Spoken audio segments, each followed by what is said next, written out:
तर जितेंद्र आव्हाडांनी देखील धुळवडीचा आनंद लुटलाय। कार्यकर्त्यांसोबत त्यांनी रंगांची उधळण केली आहे।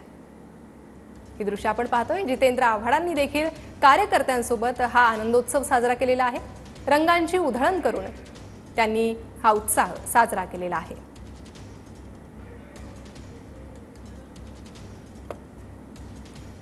तर आव्हाडांची ही धुळवड आपण पाहतोय।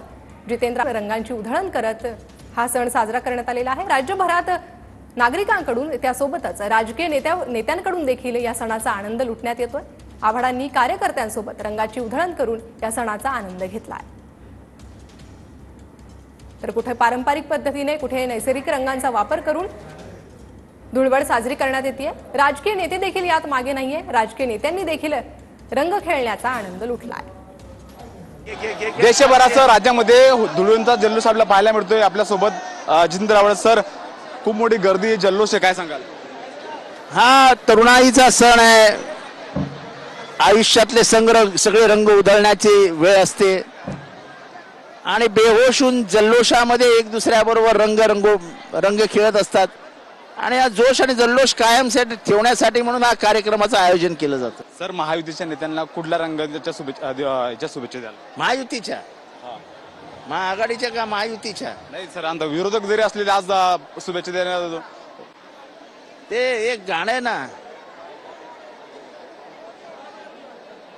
दिल शिकवे भूल कर दोस्तों, दुश्मन भी गले मिल जाते हैं, होली के रंग जब खिल जाते हैं, रंगों में रंग मिल जाते हैं।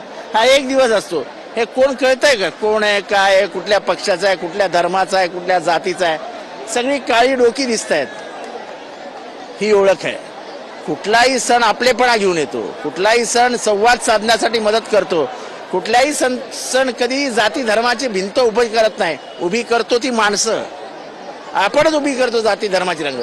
मला सांगा, इथे एकाला ओळखता येतं का कोण कोणाचा आहे? का रंगाचा बेरंग करतो आपण? ज्याला जे करायचं करू द्या ना, ज्याला ते खायचं ते खाऊ द्या, ज्याला जो रंग खेळायचा खेळू द्या, ज्याला होळी खेळायची खेळू द्या। तुम्ही कशाला जबरदस्ती करता कोणावरती? कॅमेरा पर्सन संतोष कदम सह मीरा ढाकणे, TV9 मराठी, ठाणे।